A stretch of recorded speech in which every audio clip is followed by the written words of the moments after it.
Bonjour à tous et bienvenue sur Easily Bourse, la chaîne qui t'aide à investir. Comme broker personnellement, j'utilise Trade Republic qui propose un CTO et maintenant un PEA, mais aussi Boursobank pour mon PEA qui offre d'appétissants bonus à l'inscription en utilisant les liens présents sous la vidéo. Aujourd'hui, je te retrouve pour l'analyse express de la société ST Microelectronics, ticker STMPA. ST Microelectronics figure parmi les leaders mondiaux du marché des semi-conducteurs. Il est présent partout où la microélectronique apporte une contribution positive et novatrice. Les technologies du groupe permettent une mobilité plus intelligente, une gestion plus efficace de la puissance et de l'énergie et le déploiement à grande échelle d'objets autonomes connectés au cloud.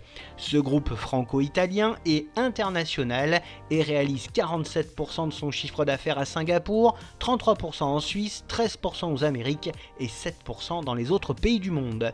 Ces activités s'organisent autour de 4 grands pôles qui sont les circuits intégrés pour l'automobile avec 45% de son chiffre d'affaires, les microcontrôleurs et circuits intégrés numériques avec 31%, les solutions de traitement embarquées avec 23% et les produits analogiques, mémoire et capteurs avec 1% seulement de son CA. En quelques chiffres, le groupe ST Microelectronics, c'est quoi? C'est un groupe présent dans 40 pays via une quinzaine de sites de production. Il dessert plus de 200 000 clients à travers le monde et emploie environ 50 000 collaborateurs. Son chiffre d'affaires s'est élevé à 13,2 milliards d'euros en 2024. Côté actionnariat, ST Microelectronics est principalement aux mains d'une holding enregistrée aux Pays-Bas et qui détient 28,18% des parts du groupe. Cette holding appartient elle-même à 50-50 à l'État français via la BPI France et à l'État italien. A noter que son capital est constitué de plus de 71% de flottants et quasi 4% d'institutionnels. ST Microelectronics est dirigé par Jean-Marc Chéry, qui en est le président directeur général depuis septembre 2019. Les dates clés de l'entreprise sont 1957, la création de la Società Generale Semiconduttori en Italie, 1987, la fusion de SGS Microelectronica et de Thomson Semiconductor, 1998, l'entreprise est renommée ST Microelectronics et 2025, le lancement d'une nouvelle puce photonique pour les centres de données. Ses principaux concurrents sont l'allemand Infineon Technologies, le hollandais NXP Semiconductors et l'américain Texas Instruments. Voyons maintenant ensemble les principaux fondamentaux de cette société. Voici tout d'abord son cours de bourse lors de ces 5 dernières années. Entre 2020 et début 2022, ST Microelectronics a bénéficié d'un contexte économique et technologique très favorable avec l'adoption en masse des objets connectés et des véhicules à conduite autonome, deux segments où le groupe était bien positionné. Mais depuis, le marché s'est retourné et la crise brutale dans le secteur automobile vient bousculer ses plans. En perte de vitesse et en retard sur ses concurrents, le groupe est en difficulté. Dans ces conditions, le titre a perdu 38% lors de la dernière année et au moins 8% lors de ces 6 derniers mois. Son résultat d'exploitation est en chute libre, il perd même plus de 63% en 2024 et devrait s'enfoncer davantage en 2025 selon les analystes. Son chiffre d'affaires suit le même chemin et connaît un brutal retournement, perdant plus de 23% en 2024. Sa rentabilité via son retour sur capitaux propres est en forte baisse en 2024 et même divisée par 3 par rapport à 2023. ST Microelectronics affiche malgré tout une très belle trésorerie qui progresse même en 2024. Son free cash flow est à la peine, même s'il reste confortable, il enregistre une forte correction en 2024. Son bénéfice net par action s'est totalement effondré. Sans surprise, il a été divisé par 3 en 2024. Sa marge nette est en très forte baisse pour 2024. Elle reste correcte et voisine des 11,7%. Sa marge d'exploitation est en perdition en 2024. Elle fait grise mine et ne dépasse pas les 12,6%. Son cours de bourse ayant chuté, son PER a bien baissé, il est désormais très inférieur à sa moyenne de ces 10 dernières années. Concernant sa droite de régression, nous observons que le titre évolue en ce moment bien loin en dessous de sa valeur théorique. En comparant son cours à l'indice Lyxor UCITS 440, l'on constate que le titre sous-performe très nettement l'indice depuis maintenant 1 an. Le groupe offre une faible redistribution à ses actionnaires, son payout ratio s'est élevé à environ 10% en 2024. ST Microelectronics délivre un dividende fiable mais faible et variable à ses actionnaires. Avec un faible rendement de 1,32% au cours actuel, le groupe a reversé seulement 0,35 € par action en 2024. Le groupe a réalisé quelques programmes de rachat d'actions lors de ces 2 dernières années. Habitué à battre les attentes, ST Microelectronics a déçu en 2024 avec des résultats en demi-teinte et non conformes.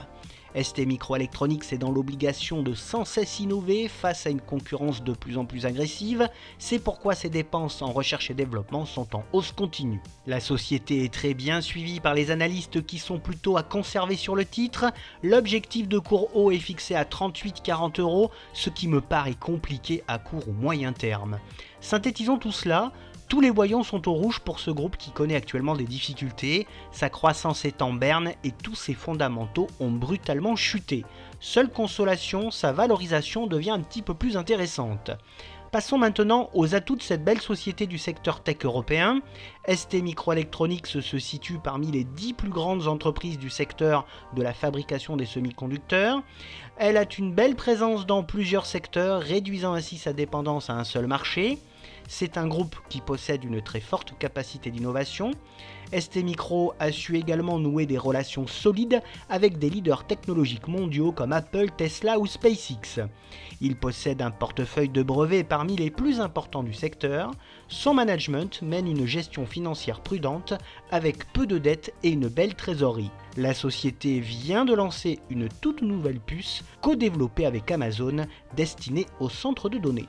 Il est orienté vers l'Internet, des objets connectés et des conduites connectées autonomes. Et enfin, ST Micro a une bonne stratégie de croissance par acquisition. Côté faiblesse du groupe, elles ne sont pas négligeables. Le groupe a une forte dépendance au secteur automobile et à ses cycles économiques.